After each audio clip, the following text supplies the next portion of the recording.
I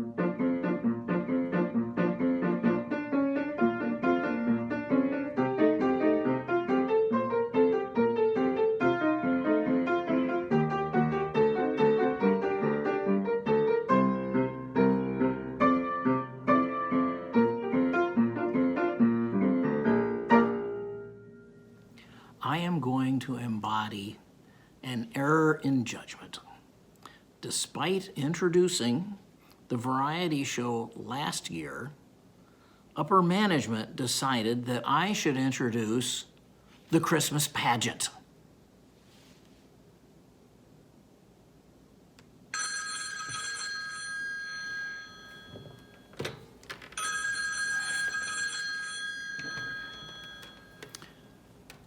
Don't you love it when they unplug these things?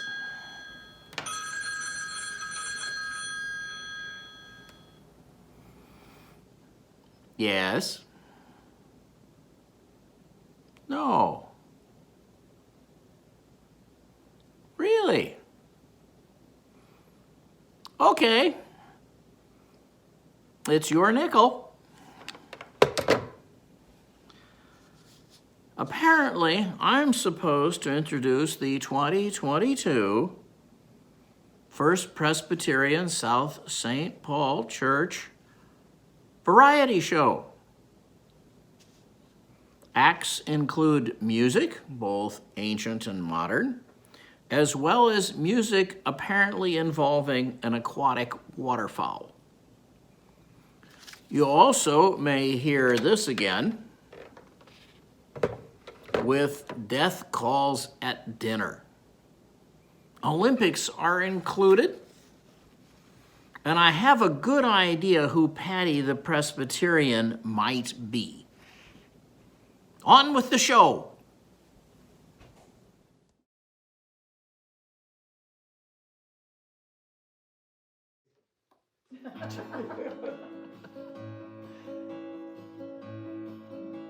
I love to go a-wandering along the lakeside path. And as I go, I love to sing my name. King Jesus! Not very good for church. Stop it. I love to go a-wandering along the lakeside path.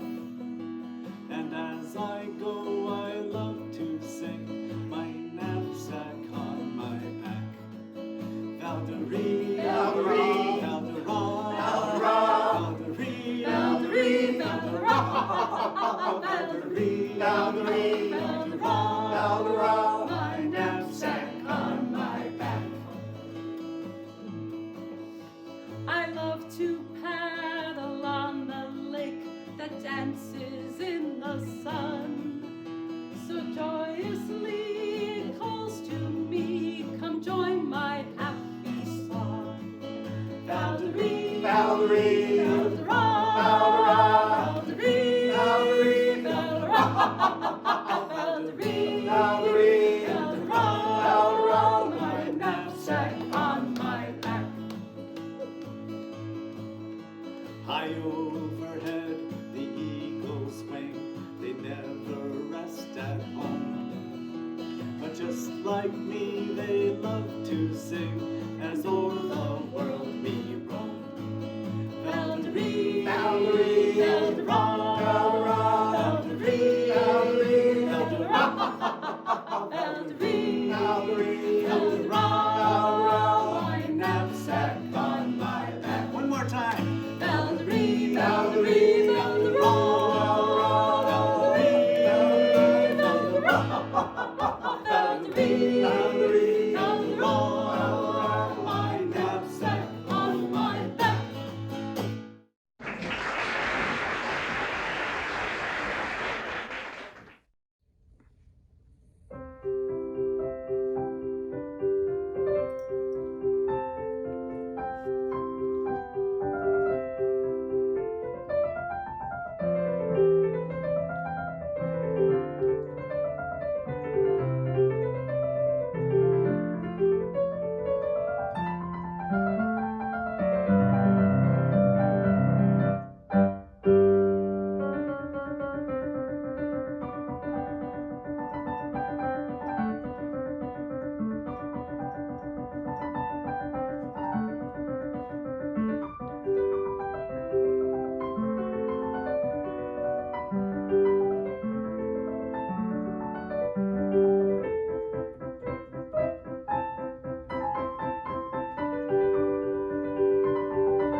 joke for you today.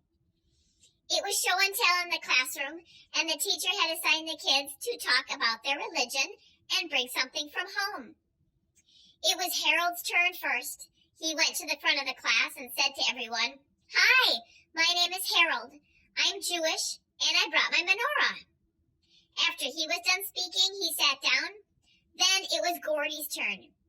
Gordy went to the front of the class and said to everybody, "Hi, my name is Gordy. I'm Roman Catholic, and I brought my rosary." After he was done, he sat down, and then it was Patty's turn. Patty went to the front of the class and said to everybody, "Hi, my name is Patty. I'm Presbyterian, and I brought my hot dish."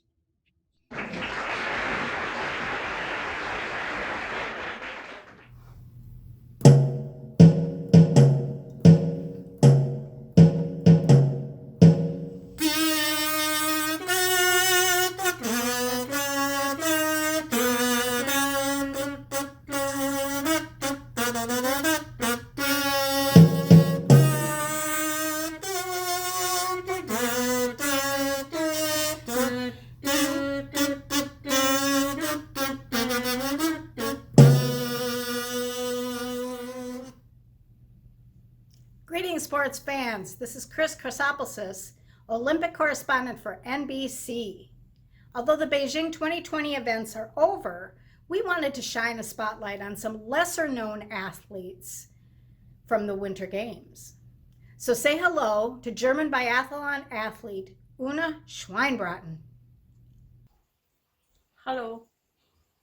Tell us a little bit about your road to the Olympics and how you placed. Well, I didn't drive from München to Beijing. That would be a little bit hard. So I flew Lufthansa, and then I had a layover. No, I'm sorry. I didn't mean actually how you came. Yeah, never mind. Let's talk about how you did at the Winter Olympics. Lausing.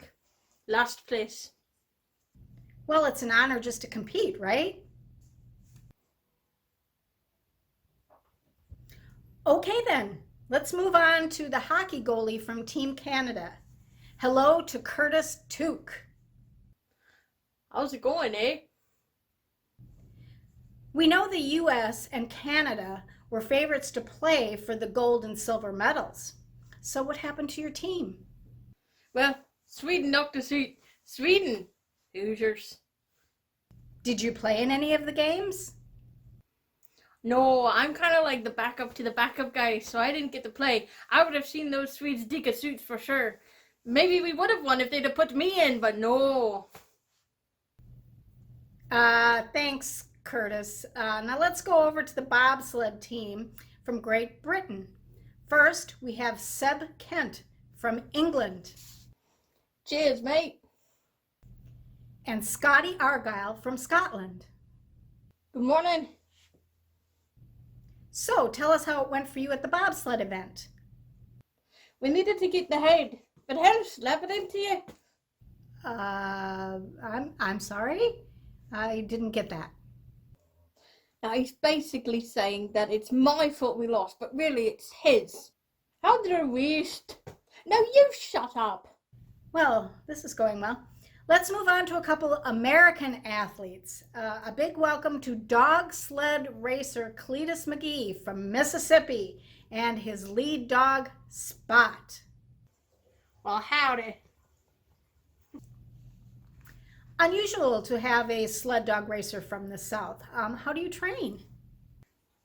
Well, I just hooking up to the sled with the wheels on it down there in Mississippi, and then in the winter we'll go up to Alaska and train. Not much different from those Jamaican bobsled team. They don't got no snow down there neither. True. But your lead dog certainly is unusual. Aren't they typically like Malamutes or Huskies or something? Your dog kind of looks like a lab mix of some kind. This here is our best dog on the team. She don't look like much, but she's strong. As long as I put a coat on her and entice her with snacks, she does all right. Not enough to win, but God bless her heart, we love her. Okay. For our final interview, let's talk to American skateboarder from New Jersey, Say hello to Angela Goodfellow. Hey, how you doing? Well, frankly, I've been better. But let's talk about your experience at the Olympics. Hey, you guys, it was an awesome experience. I didn't do so well, but otherwise, yeah, it was a great experience. Except for the food, I gotta say, I could have gone for like a good like a hoagie or a ripper or like a pork roll or a tomato pie with lots of much. That would have been really good. But overall, just a really good time. Well, thank you, Angela, for that. That just about says it all, folks. I hope you enjoyed this interesting insight into the lesser known athletes of the Winter Olympics. This is Chris Chrysopoulos from NBC Sports.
We are the Mendiola Johnson family, and we are here to perform today a song called Hooked on a Feeling, and we are dedicating this song to our puppy, Mimi. 2, 3, 4. Ooga chaka, ooga chaka, ooga, ooga, ooga chaka, ooga chaka, ooga chaka, ooga, ooga, ooga chaka. I can't stop this feeling deep inside of me. Girl, you just don't realize what you do to me. When you hold me in your arms so tight, you let me know everything's alright. I'm hooked on a feeling, I'm high on believing that you're in love with me. Lips as sweet as candy, taste is on my mind. Girl, you got me thirsty for another cup of wine. I got a bug from you, girl, and I don't need no cure. I just stay a victim if I can for sure. All the good love when we're all alone. Keep it up, girl. Yeah, you turn me on. Hooked on a feeling, I'm high on believing that you're in love with me. I'm hooked on a feeling, I'm high on believing that you're in love with me.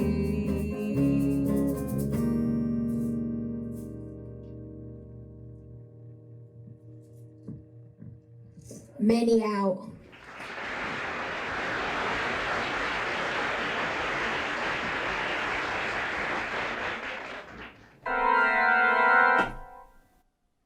The Forbidden Book Group Studio and Faces for Radio Theater presents another 5-minute mystery. tonight's episode, Death Calls at Dinner, sponsored by Wild Root Cream Oil Hair Tonic, the non-alcoholic hair tonic that contains lanolin, and new Wild Root Cream liquid shampoo.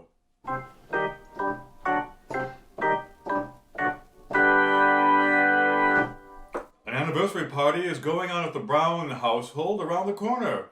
One of the guests, George Taylor, pauses while eating his dessert, saying, Best lemon pie I've ever tasted, Mary. Oh, really? I wish my wife could do as well. Hey, it doesn't look as if Sam is appreciating it much, though. Goodness, dear, is my cooking that bad? Sam, your head is practically in your plate. I guess he's fallen asleep. Everyone, I'm so sorry. That's all right. Sam, sit up. Sam, it's dreadful. I'd better shake him. Sam. Great guns, he's dead! How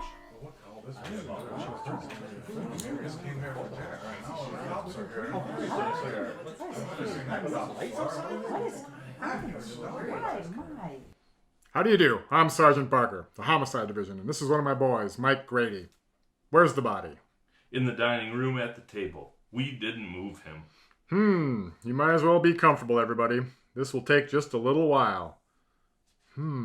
He's dead all right. Peaceful, too. Who's Mrs. Sam Brown? I am. You mind telling me what happened? I guess not. I'm so shocked. I don't know where to begin or what to tell you. Well, you might as well begin by telling me what you served for dinner. Well, we had soup first. Soup? What kind? Mushroom. And then roast chicken, green peas, mashed potatoes, and I served him coffee. But I don't see how this could mean anything. Just routine, Mrs. Brown. Did Mr. Brown eat everything? Yes, he did. He seemed to fall asleep over his coffee. And when I tried to wake him, I found he's had a heart attack. Yeah. That'll be all for a few minutes, Mrs. Brown. We want to take a look around. Noticing anything about this table, Mike? No, Chief, can't say as I do. Neither do I. Let's look in this kitchen. An orderly person, isn't she? Stacked dishes after each course. Yeah, so there's a silverware over there. Now, look, Chief, look, one of those soup spoons has turned black. Black? Let me see it. The only spoon that's tarnished, too. Well, I was beginning to think it was a heart attack or a perfect murder, but this silver soup spoon is evidence enough.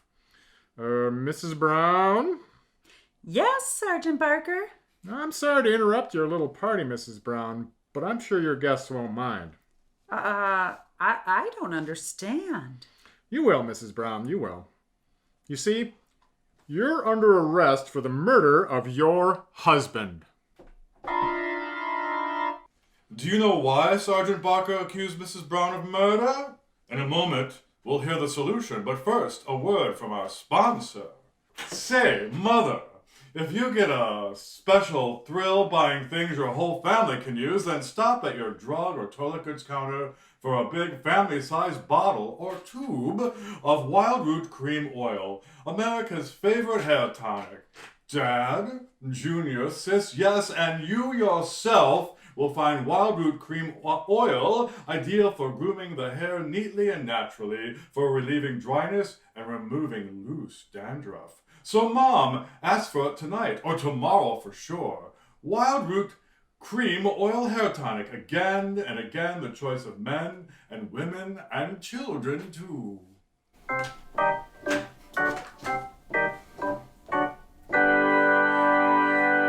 And now, back to our story. Sergeant Barker, how do you know it was homicide? Well, Mrs. Brown took careful pains to wash the soup pans and soup dishes before she served the rest of the meal. Yes, I can see that. But she forgot one thing, to wash the silver soup spoons. What she didn't realize was that an hour later, by the end of dinner, the spoon her husband had used to eat his toadstool soup would give her away. She didn't know that toadstools turn silver black. Mrs. Brown almost committed the perfect murder, but she forgot to wash one spoon.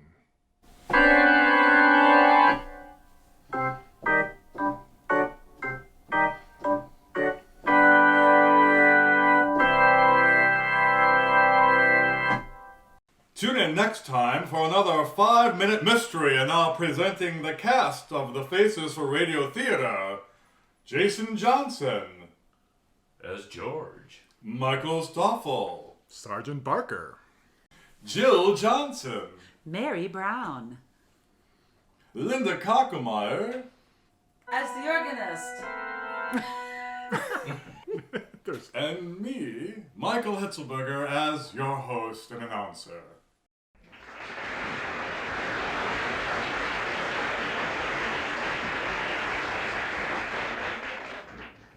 Tell me another duck story. Bum bum bum, ba-dum. A duck walked up to a corner store, and he said to the woman running the store, "Hey, bum bum, got any grapes?" The woman said, "No, it's a corner store. I mean, grapes aren't really what we're known for. We've got some grape drinks." The duck said, "They kind of stink." Then he waddled away, waddle, till the very next day, bum ba-dum. When the duck walked up to the corner store, and he said to the woman running the store, "Hey, bum, got any grapes?" The woman said, "Oh, it's you again, duck. I already told you, you're out of luck. We've got some grape gum." The duck said, "I'll take none." Then he waddled away, waddle. Then he waddled away, waddle. Then he waddled away, waddle. Till the very next day, bum ba-dum. When the duck walked up to the corner store, and he said to the woman running the store, "Hey, bum, got any grapes?" The woman said, "Look, I'm trying not to shout, but please either buy something or get out. We don't sell fruit." The duck said, "I'm kinda cute." Then he waddled away, waddle. Then he waddled away, waddle. Then he waddled away, waddle. Till the very next day, bum ba-dum. When the duck walked up to the corner store, and he said to the woman running the store, "Hey, bum, got any grapes?" The woman said, "That's it. The next time you ask for grapes, I'm gonna tape you to the wall with this duct tape. Do I make myself clear?" The duck said, "Yes, dear." Then he waddled away, waddle. Then he waddled away, waddle. Then he waddled away, waddle. Till the very next day, bum ba-dum. When the duck walked up to the corner store, and he said to the woman running the store, "Hey, bum, got any grape chapstick?"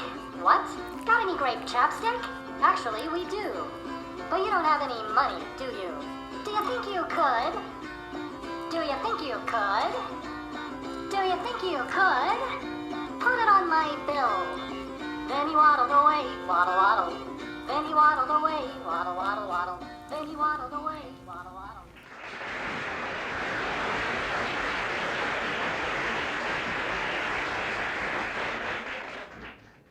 Thank you for joining me in the sanctuary.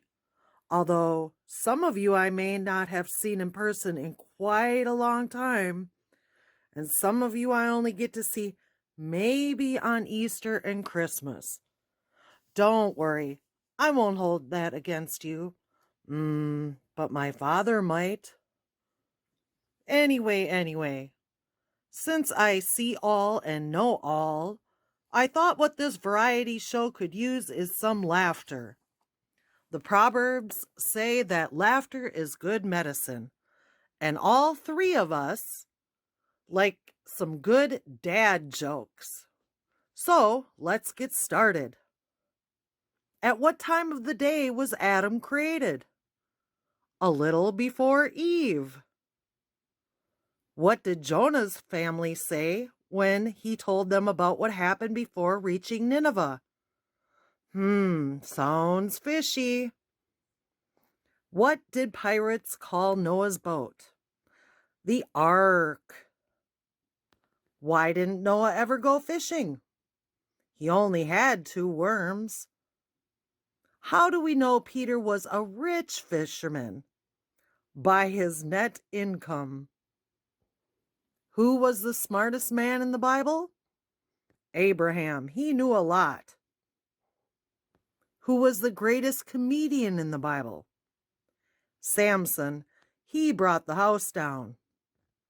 Which servant of God was the worst lawbreaker in the Bible? Moses. He broke all 10 commandments at once. Ha ha ha ha ha ha ha. Okay. Just so you know, I can laugh at myself too. What kind of car does Jesus drive? A Chrysler. Have you heard about the monk who claimed to see my face in a tub of margarine? He said, I can't believe it's not Buddha. They tried once to make a sitcom about me. Wouldn't make it past the pilot episode, though. Moses and I were hanging out in heaven one day when we got to discussing our mutual boredom. Moses said, Hey, Jesus, you know what we haven't done in a while? Go down to earth and perform some miracles. I thought that was a great idea, so the two of us hopped onto a cloud and floated down to a city.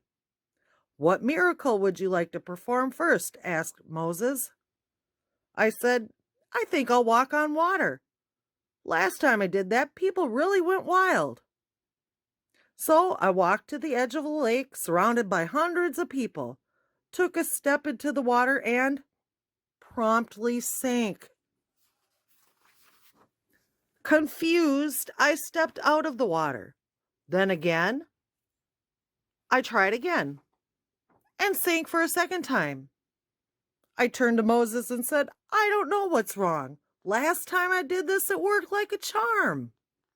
To which Moses replied, Well, Jesus, you have to remember, last time you did this, you didn't have holes in your feet.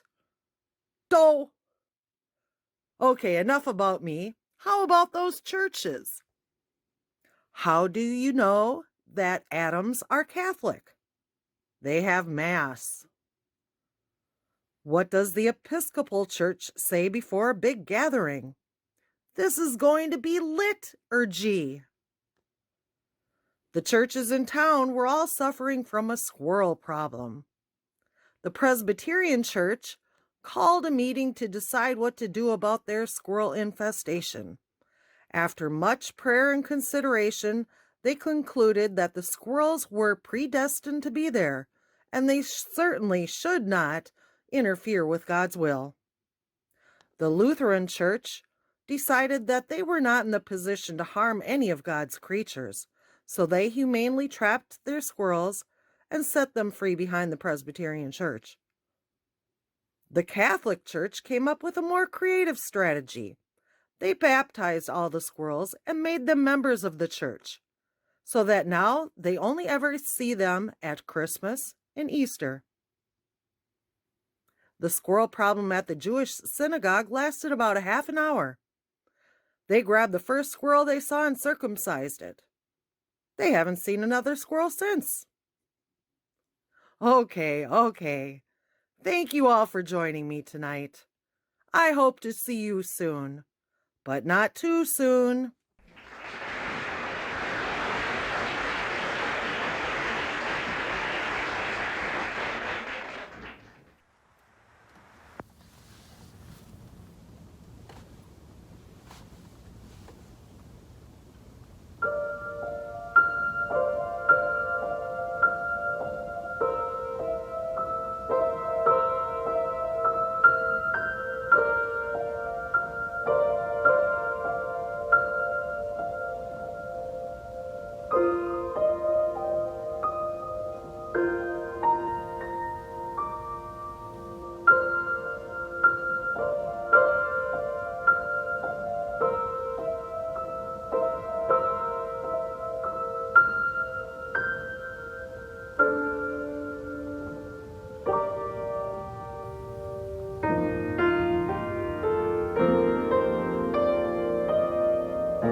I would like to thank you all.